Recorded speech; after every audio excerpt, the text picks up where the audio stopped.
하나님의 말씀을 보시겠습니다. 요한복음 3장. 하나님의 말씀은 요한복음 3장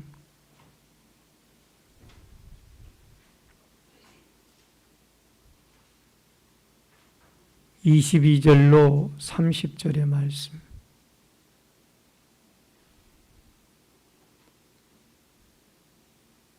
요한복음 3장 22절로 30절 말씀을 봉독해 드립니다.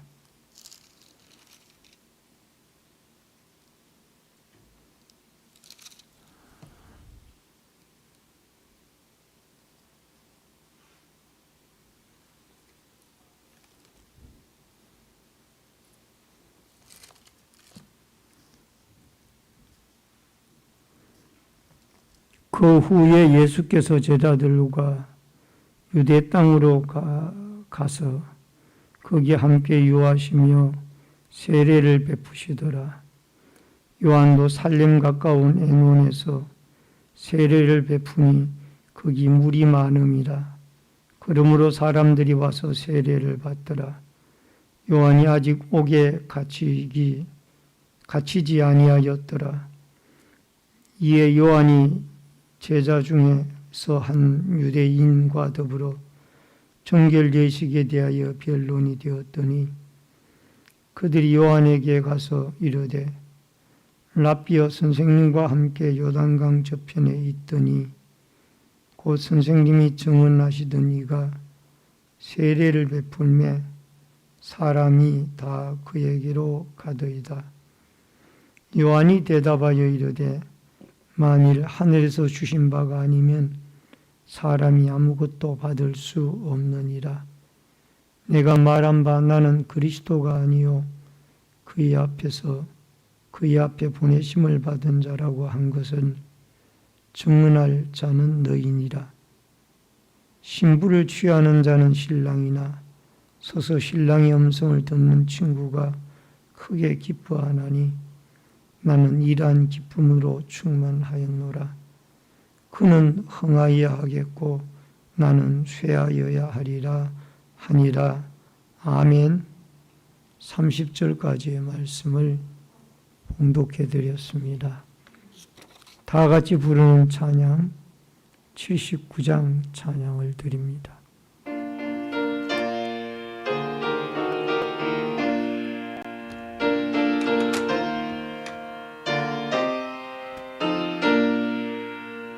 주 하나님, 주여신 모든 세계 내 마음속에 그리워볼 때 하늘의 별 울려 퍼지는 내성 주님의 권능 우주의 찬양 주님의 높고 위대하심을 내 영혼이 찬양하니 주님의 높고 위대하심을 내 영혼이 찬양하니 숲속이나 험한 산 골짜기에서 지저귀는 저 새소리들과 고요하게 흐르는 시냇물은 주님의 솜씨 노래하도다. 주님의 높고 위대하심을 내 영혼이 찬양하니 주님의 높고 위대하심을 내 영혼이 찬양하네. 주 하나님 독생자 아낌없이 우리를 위해 보내주셨네. 십자가에 피 흘려 죽으신 주 내 모든 죄를 대속하셨네. 주님의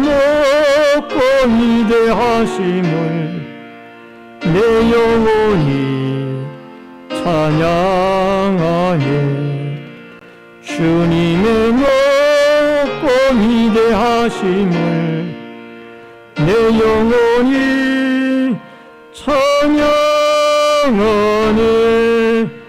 내 주 예수 세상에 다시 올 때 저 천국으로 날 인도하리. 나경손이 엎드려 경배하며 영원히 주를 찬양하리라. 주님의 높고 위대하심을 내 영혼이 찬양하네. 주님의 높고 위대하심을 내 영혼이 찬양하네. 아멘. 오늘은 요한복음 3장 22절로 30절 말씀을 중심으로 세례 요한의 증거 제목을 같이 하십시다. 세례 요한의 증거.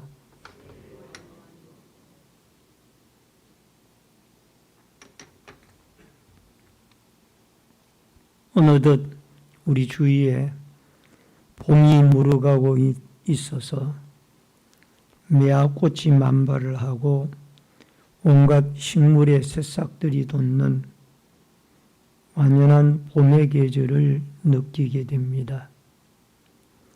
계절을 주장하시는 하나님의 섭리를 보면서 하나님이 세상을 통치하심으로 감사와 찬송으로 이 하나님에게 영광을 돌리는 아름다운 날들이 되어졌으면 좋겠습니다. 우리는 계속해서 요한복음의 말씀으로 은혜를 나누고 있습니다. 오늘은 세례 요한이 예수님에 대하여 증거를 하는, 어쩌면은 세례 요한의 이 땅에서의 마지막 증거의 내용을 살펴보면서 같이 은혜를 나누고자 합니다. 예수님보다 6개월 먼저 와서 예수님을 돕고 예수님을 증거한 사람이 있습니다. 바로 여자가 낳은 자 중에 가장 크다고 하는 세례 요한입니다. 어느 날 세례 요한은 자기 앞을 지나가는 예수님을 보고 세상 죄를 지고 가는 하나님의 어린 양이로다 라고 말씀을 하신 것을 보게 되어집니다. 여러분, 한창 자신의 인기가 올라갈 무렵에 예수님을 가리켜 세상 죄를 지고 가는 하나님의 어린 양이다. 한창 인기가 올라가고 명성이 올라갈 때면 여러분들 나를 주목하십시오. 이게 일반적인 세상 논리의 현상들입니다. 근데 세례 요한은 인기가 올라가고 명성이 높아져 갈 때 세상 죄를 지고 가는 하나님의 어린 양을 보라라고 예수님이 메시아 되시고 예수님이 구세주 되신 것을 소개하면서 예수님에게 주목을 하도록 그렇게 인도하는 모습을 보게 되어집니다. 요한복음 1장에서는 예수님이 제자들을 부르시고 2장에서는 물로 포도주를 만드시고 요한복음 3장에서는 니고데모와의 대화에서 영생에 대한 문제를 해결해 주십니다. 예수님은 문제 해결자이십니다. 어떤 문제이든지 질병의 문제, 인생의 문제, 영생의 문제, 구원의 문제, 어떤 문제이든지 예수님은 그 문제를 다 해결하시는 전능하신 분이 하나님의 아들이신 예수님입니다. 오늘 이러한 예수님이 세례 요한에게 증거를 받기를 그는 흥하여야 하겠고 나는 쇠하여야 하리라. 이런 증거를 받게 되어집니다. 세례 요한은 이 증거를 하고 그는 헤롯 임금에 의해서 결국 결박을 당하고 나중에는 순교를 당하여 죽게 되어집니다. 오늘 여러분과 저는 세례 요한이 자기는 세하고 예수님은 흥하여야 한다.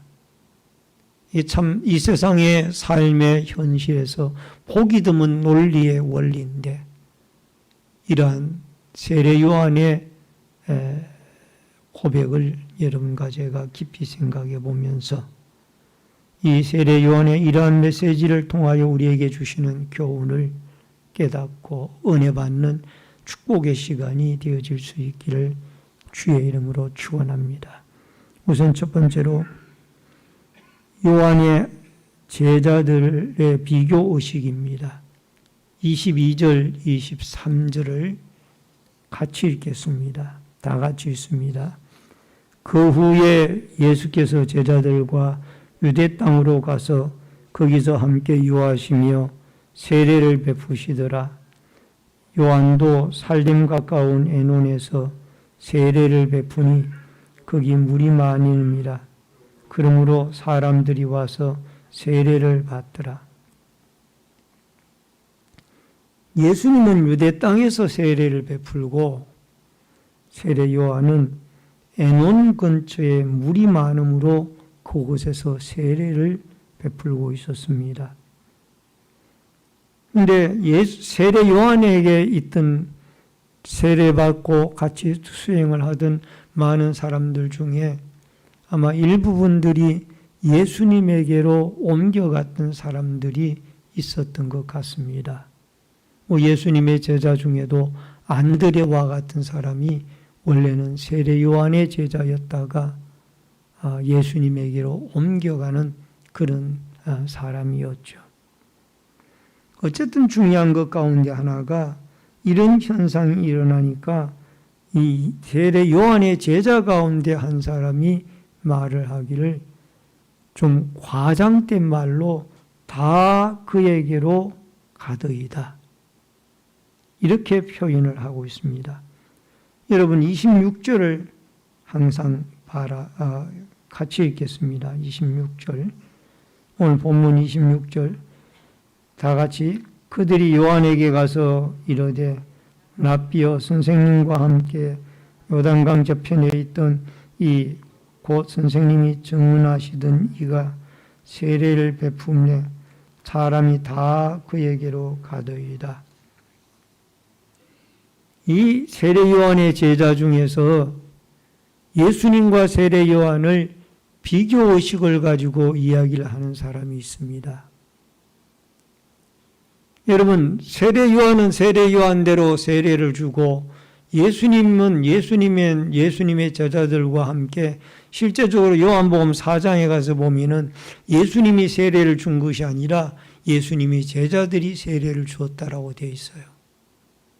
그러면은 예수님의 제자들은 예수님의 제자들대로 세례를 베풀고 이렇게 하면 되는데 이것을 이 요한의 제자가 꼭 비교를 하는 사람이 있어요.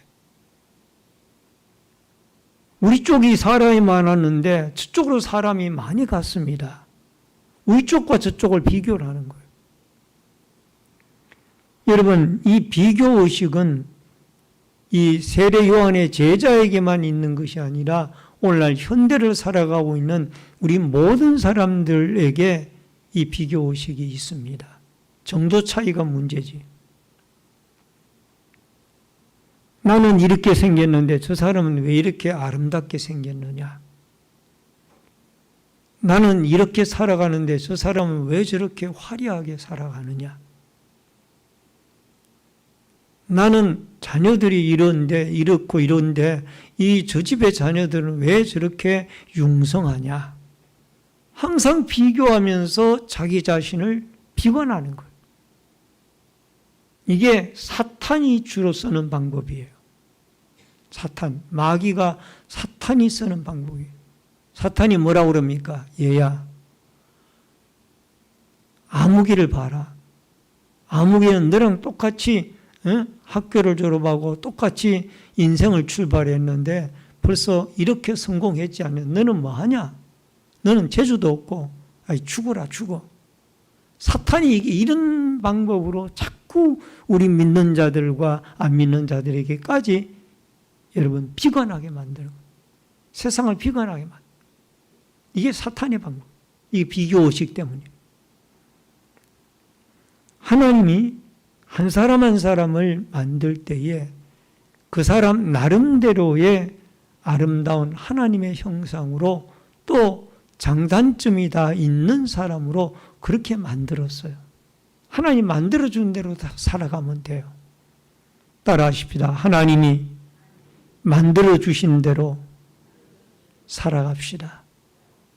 그 사람은 그렇게 만들으셨고 우리는 이렇게 만들었으니 그냥 비교의식 하지 말고 우리 하나님이 우리에게 만들어준 모양 그대로 그렇게 하나님께 영광 돌리며 살아가면 될 줄로 믿습니다. 이 비교의식을 통해서 우리에게 얻어지는 게 하나도 없습니다. 이것이 심해지면 상대편이 미워지게 되고 또 상대편을 어떤 수단과 방법을 동원해서라도 밟고 올라서려고 하고요. 이게 이 세상 논리거든요. 그래서 여러분과 저는 하나님이 창조해 주신 그대로 아름답게 살아가는 그러한 복된 역사가 여러분과 저에게 있어지기를 주의 이름으로 축원합니다. 여러분 26장에 이 사람에 보니까 또 하나의 문제점이 있어요. 그게 뭔가 하니 과장을 하고 있습니다. 사람들이 다 그에게로 가더이다. 다 간 게 아니거든요. 일부가 움직여서 예수님에게로 갔는데 이 요한의 제자는 말을 하기를 다 갔다라. 이것은 흔히 우리들이 쉽게 쓰는 과장법들이에요. 이게 좋은 점도 있고 나쁜 점도 있지만은 주로 우리가 예수 믿는 사람이라면은 과장법을 좀 덜 쓰는 것이 유익하지 않는가 생각이 되어집니다. 앞에 두 사람이 지나갔는데 야, 여러 사람이 지나가더라. 쉽게 할 수 있는 말이죠. 우리 아이는 친구들이 많아. 친구들이 불과 해봐야 서너 명밖에 안 되는데 친구들이 엄청 많아. 이런 과장법들을 우리의 현저적인 실제 생활 가운데 우리가 많이 쓰고 있다는 거예요. 그래서 여러분과 저희가 오늘 여기에 이 본문 가운데서 깨달을 수 있는 것이 이 사도 요한이 썼던 과장법을 쓰지 말고 있는 그대로를 하나님께 쓸 수 있는 믿음을 여러분과 제가 가지고 살아갈 수 있기를 주의 이름으로 축원합니다. 그 다음에 또 하나 이 26절에 나오는 세례 요한의 제자가 또 하나 문제가 있는 게 뭔고 하니 예수님을 비하하고 있어요. 그게 오늘 본문 26절에 보세요. 랍비여 선생님과 함께 요단강 저편에 있던 곧 선생님이 증언하시던 세례를 베풀매 사람들이 다 그에게로 가더이다. 한 번도 예수님이란 말을 안 붙입니다. 자기의 스승인 세례 요한이 세상 죄를 지고 가는 하나님의 어린 양을 보라라고 예수님을 가르쳐서 메시아라고 부르고 있는데 이 제자는 예수님을 가르쳐서 예수님이란 말을 한 번도 안 부르고 주님이란 말을 한 번도 안 불러요. 하나님의 아들이란 말도 안 불러요. 그냥 저쪽에서 선생님과 함께 있던 또 세례를 베풀던 항상 그렇게 말을 해요. 남을 비하하는 거죠. 여러분, 존칭을 높이는 것은 손해볼 것이 없는 일입니다. 지나가는 사람이 어떤 사람인지는 모르지만은 여러분, 비록 길거리에서 쓰레기를 줍는 사람이라 할지라도 그분들이 아마 요즘 공공근로의 일들로 인하여 일을 하고 계신 분들인데 여러분이 좋은 말로 선생님 수고 많으십니다. 이런 말 한번 할 수 있잖아요.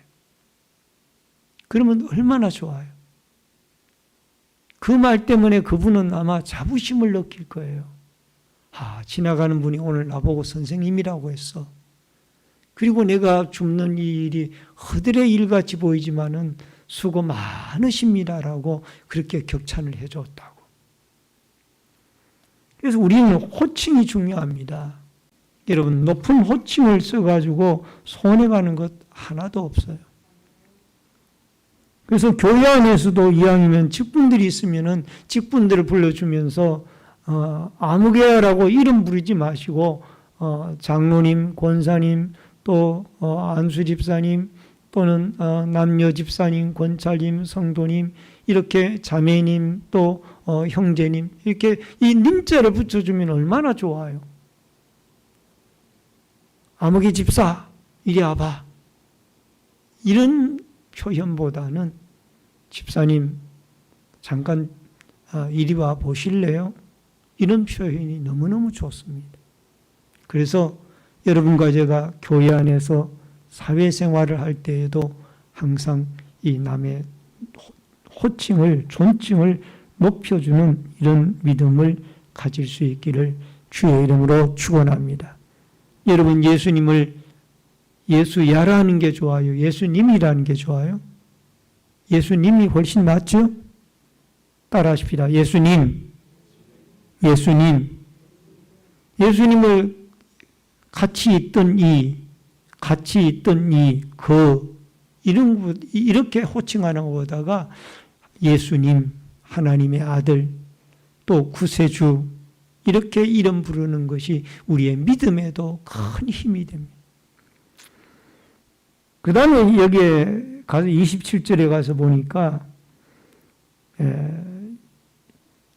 세례 요한이 이렇게 말하는 이 제자들 앞에 예수님에게 대해서 대답을 하는데, 하나님이 주셔야 세례도 베푼다. 능력도 베푼다.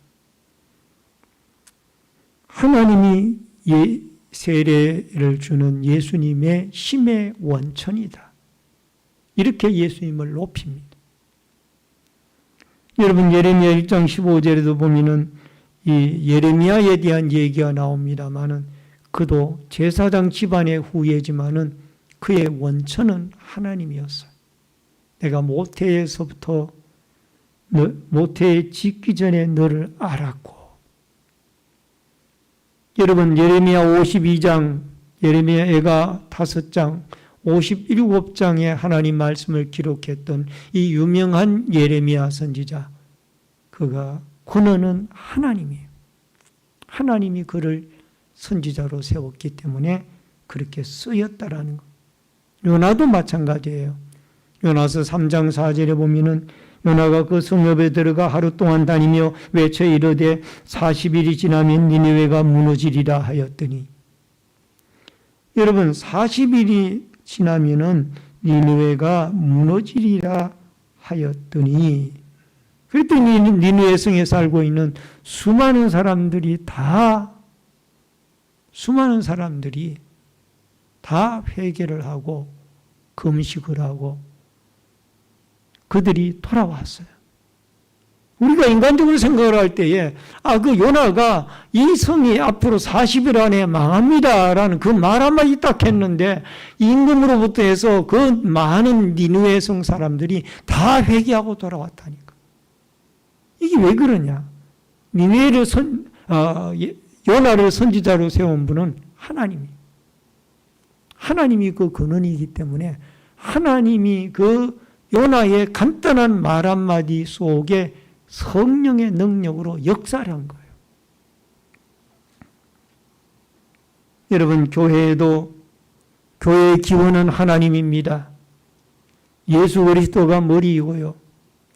여러분과 제가 믿음 생활을 할 때 철저하게 하나님이 나를 불렀고, 하나님이 나를 선택했고, 하나님이 나를 하나님의 자녀로 불렀고, 하나님이 우리를 주님의 몸된 교회의 일꾼으로 세웠고, 일꾼으로 불러주셨고, 이런 나의 근원이 내가 아니라 하나님이라는,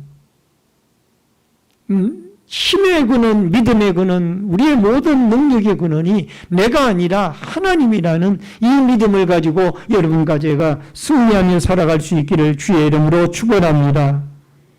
마지막 그 다음에 크게 두 번째로 세례 요한의 자기 고백입니다.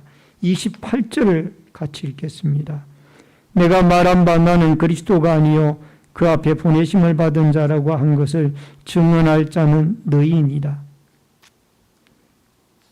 세례 요한에게 인정을 받는 사람이었다는 것을 말씀을 하고 있습니다. 예수님은 세례 요한에게 인정을 받았습니다. 세례 요한에 대하여 여자가 낳은 자 중에 이 세례 요한보다 더 큰 이가 없다.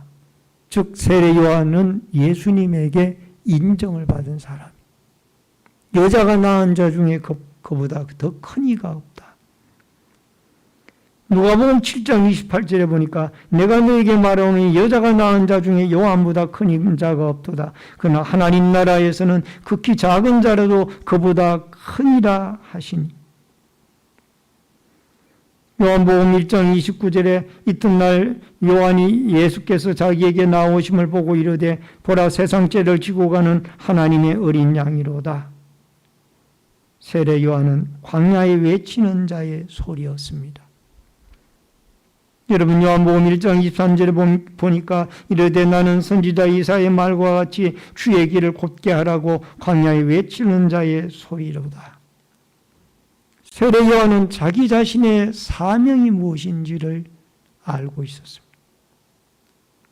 광야에 외치는 자의 소리로서 주님의 길을 닦는 일을 하는 것이 자기였습니다.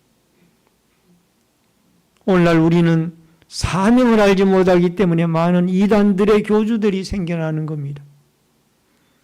이단들의 교주들이 생겨나는 이유 가운데 하나가 그들도 처음에는 우리와 함께 예수를 믿던 사람들이었는데 갑자기 하나님의 성령의 불이 임하고 귀신이 물러가고 병자들이 뻘떡뻘떡 일어나고 하니까 이제 내가 하나님의 능력이 아니라 내 힘으로 이 사람들을 고치는구나. 이렇게 생각을 하고 이 사람들이 자기가 교주가 되고 자기가 하나님이 되고 자기가 성령님이 되고 자기가 예수님이 되는 것. 그래서 이단 교주가 되는 것. 오늘 여러분과 저는 우리는 어디까지나 신랑집의 친구고 혼인집에서 신랑 신부가 중요하잖아요. 우리는 덜러리서는 친구들이고 신랑은 예수님이에요. 주인공은 예수님이에요. 빌립보서 1장 20절에 나의 간절한 기도와 소망을 따라 아무 일에든지 부끄럽지 아니하고 지금도 전과 같이 온전히 담대하여 살든지 죽든지 내 몸에서 그리스도가 존귀하게 되기를 바라노라. 그리스도가 존귀하게 되게 하려 하나니. 여러분과 저의 몸을 통하여 예수의 영광이 드러나면은 이것으로 인하여 우리는 기뻐하고 우리의 사명을 다하는 것입니다. 여러분, 우리가 이 땅에 태어난 목적이, 살아가는 목적이 뭐예요? 하나님을 영화롭게 하는. 하나님을 영화롭게 하는. 그래서 여러분과 제 삶을 통하여 예수 그리스도가 이름이 영광을 받고 드러나게 되어진다면 우리는 본연의 사명을 다 감당하고 있는 것인 줄 알고 나는 낮아지고 예수 그리스도 우리를 통하여 그리스도가 빛을 발하는 아름다운 역사들이 있어지기를 주의 이름으로 축원합니다. 마지막 세 번째로 요한은 쇠하고 예수님은 흥하고. 요한복음 3장 30절에 보니까 그는 흥하여야 하겠고 나는 쇠하여야 하리라. 그는 이기주의자가 아니었습니다. 세례 요한은 이기주의자가 아니었어요. 왜? 그 마음에 예수님의 마음이 들어있기 때문이에요. 이기주의자였다라면 나는 흥하고 그는 쇠하여야 하리라.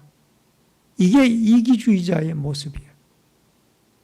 그러나 그는 이타주의자였어요. 예수님은 흥하고 나는 낮아져야 하리라. 나는 쇠하여야 하리라.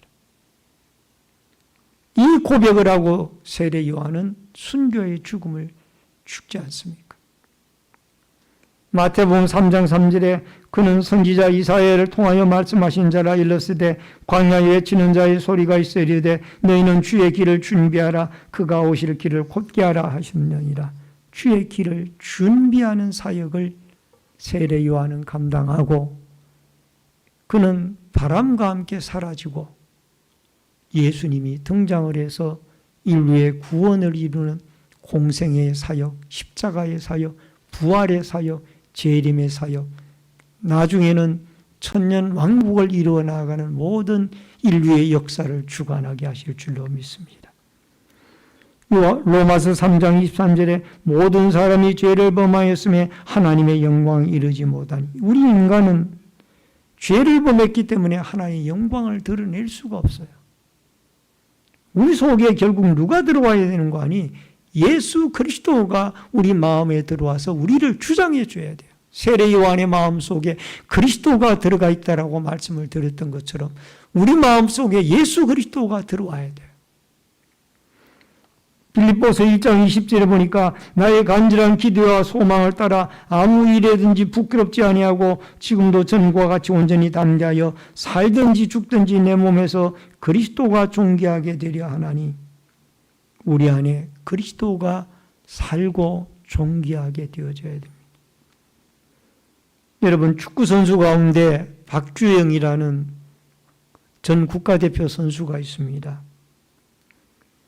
FC 서울 소속의 박주영 축구선수가 한창 국가대표 선수로 축구선수로 활동을 할 때에 자신이 골을 넣을 때마다 그라운드에 수많은 관중들이 지켜보는 가운데 무릎을 꿇고 하나님께 기도하는 세리머니를 하는 그런 모습을 볼 수가 있었습니다. 그는 2008년 동아시아 축구 중국전에서 2골을 넣은 박주영은 이런 간증을 했어요. 중국 땅에서 살아계신 하나님을 드러낼 수 있도록 꼴린 간절한 기도를 하나님이 들어주셨습니다. 라고 간증을 했어요. 그때 대한민국이 중국을 3대2로 꺾고 이겼는데 그 2골, 3골 중에 2골을 박주영이 넣었습니다. 그런데 그는 이렇게 이야기를 하는 거예요. 자기가 이 중국전에 임하기 전에 하나님, 이 중국 땅에 살아계신 하나님의 영광을 좀 드러내게 해주시기를 바랍니다. 그런 기도를 했는데 하나님이 그 기도를 들어주셔서 박주영으로 하여금 2골이나 넣게 하여서 그 중국전에서 승리하게 만들었다라는. 그의 마음속에 그리스도가 자리하고 있기 때문에 가는 곳마다 주님의 영광을, 골은 내가 찼지만은 차서 골대에 넣었지만은 그러나 하나님이 하셨다라는. 하나님이 하셨다. 따라하십시다. 하나님께서 하셨습니다. 이 믿음 때문에 그는 무릎을 꿇고 수많은 관중들이 지켜보는 가운데 두 손을 모으고 무릎을 꿇고 그라운드에 앉아 고개를 숙이고 하나님께 기도를 하자. 하나님이 하셨다. 말씀을 줄입니다. 우리는 세례 요한의 고백을 통해서 볼 수 있는 것이 예수님은 흥하여야 되고 우리는 쇠하여야 된다. 세례 요한은 자기의 사명과 본분을 알았고 거기에 충실하게 충성을 다했습니다. 그래서 그 마음속에는 그리스도가 자리를 하였기 때문에 이타주의의 아름다운 삶을 살았고 또 짧은 인생이었지만은 이 말씀을 남기고 그는 순교의 죽음을 죽었습니다.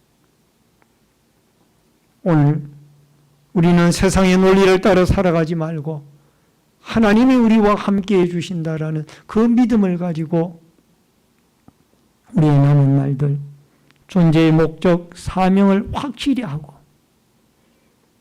나의 삶을 통하여 그리스도가 높아지고 그리스도가 영광받아지기를 원합니다.